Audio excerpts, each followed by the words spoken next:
पूरा देश सदमे में है। जम्मू कश्मीर के पुलवामा में अवंतीपुरा के गौरीपुरा इलाके में सीआरपीएफ के काफिले पर ऐसा हमला हुआ जिसमें 37 जवान शहीद हो गए। करीब 2500 जवान अलग अलग बसों में जा रहे थे, उनका पूरा एक काफिला था।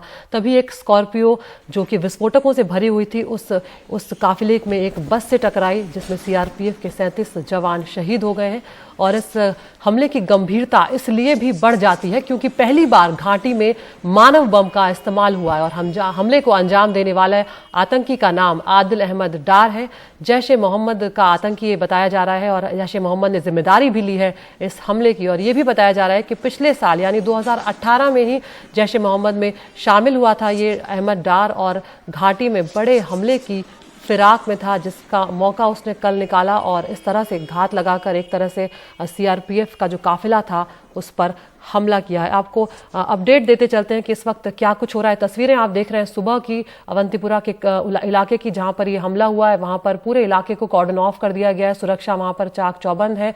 एक तरह से फिर से उस इलाके को सैनिटाइज किया गया है ताकि दोबारा ऐसी कोई घटना ना हो। उसके अलावा जो कैबिनेट कमेटी ऑन सिक्योरिटी है उसकी कुछ ही मिनटों में जो बैठक है वो शुरू होने वाली है। उसके लिए रक्षा मंत्री निर्मला सीतारमण जो है वो स्वीडन से देश लौट आई हैं और एनआईए की टीम जो है वो श्रीनगर पहुंच चुकी है और वो इस मामले की तफ्तीश कर रही है। और इस पर बात करने के लिए हमारे साथ कादम्बिनी जुड़ी हुई हैं। कादम्बिनी, अभी का क्या अपडेट है? सीसीएस की मीटिंग आज होनी है, थोड़ी देर में अब से वो होगी, और जो सुरक्षा जो जवान वहां पर शहीद हुए हैं उनसे जुड़ा हुआ क्या अपडेट आपके पास?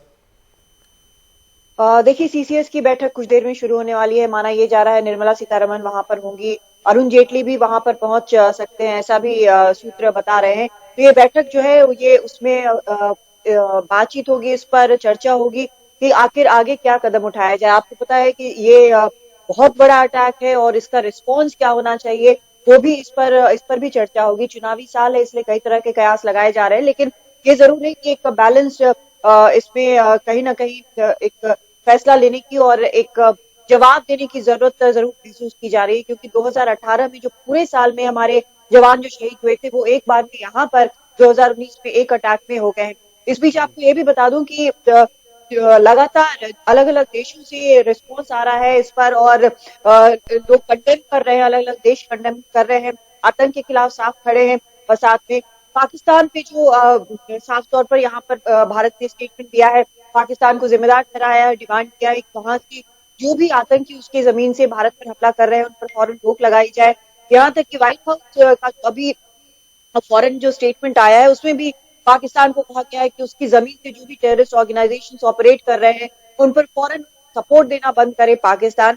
पाकिस्तान जो है लगातार इनकार कर रहा है। उसने भी कल रात जो स्टेटमेंट दिया है उसमें वो साफ इनकार कर रहा है, कह रहा है किस तरह की इंसिनुएशंस, इस तरह के आरोप लगाना गलत है इन्वेस्टिगेशन के। लेकिन एक चीज मैं आपको बताऊं, जो साइलेंस जो है वो अभी तक जो हम देख रहे हैं चीन की तरफ से, अभी तक चीन का कोई भी स्टेटमेंट नहीं आया है। माना यह जा रहा है कि हो सकता है कि जब रोज का जो फॉरेन मिनिस्ट्री का ब्रीफिंग होता है, वहां पे ब्रीफिंग होती है बीजिंग में, उसमें हो सकता है कुछ कहा जाए, लेकिन ना तो ट्विटर पर ना कोई बयान अब तक आया है।